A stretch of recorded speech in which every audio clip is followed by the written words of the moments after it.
মাকে অনেক ছেলেরা ভালোবাসে, অনেক ছেলেরা ভালোবাসে না।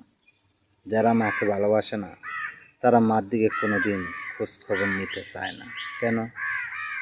ঢাকা এই যে মিরপুর, একটা মা 7 দিন আগে মারা গেছে, ঘরে মরে পোক হয়ে রয়েছে, কিন্তু ঈদ গেছে, কিন্তু সন্তানেরা মার ফোন দিয়ে জিজ্ঞাসা করে না, পাশাপাশি মানুষের কাছেও ফোন দিয়ে জিজ্ঞাসা করে না আমার মাটা কেমন আছে।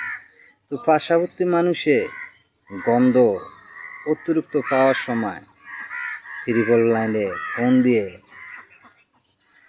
আইনা বলতাছে এই মহিলাটা অনেক দিন আগে মারা গেছে, তার ছেলে সন্তানেরা তার খোঁজ খবর নেয় না। হারে সমাজ, ছি বেড়া তোদের উপরে ছি। তোরা মার দিকে যখন আগ্রহ করে ভালোবাসা দিতে পারিস না, তোর মতন সন্তান বেঁচে থাকার এই পৃথিবীর কোনো দরকারই নেই। কেন? তোদেরকে এই পৃথিবীতে আলো বাতাস, পৃথিবীর সব কিছু আড়া চলা শিখাইছে এই মা।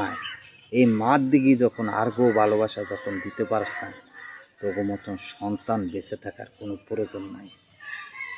উপরে র্যাঙ্কে চাকরি করস 3 ভাই, আরে তোর উপরে র্যাঙ্কে চাকরির বাড়া থুতুমারি বেড়া, থুতুমারি। যারা মার দিকে, বাবা সন্তানের দিকে যখন আর্গো, বউ বেডি প্লান সালান দিকে আর্গো করে, মা বাবার দিকে যখন খেল নিতে পারে না, তাদের বেঁচে থাকার কোনো অধিকার নেই। আর তো চাকরির কপালে থুতুমারি, আর তোদের কপালও বাড়া থুতুমারি। কেন? যারা মাকে ভালোবাসা দিতে পারস না, তারা বেঁচে থাকার কোনো অধিকার নেই।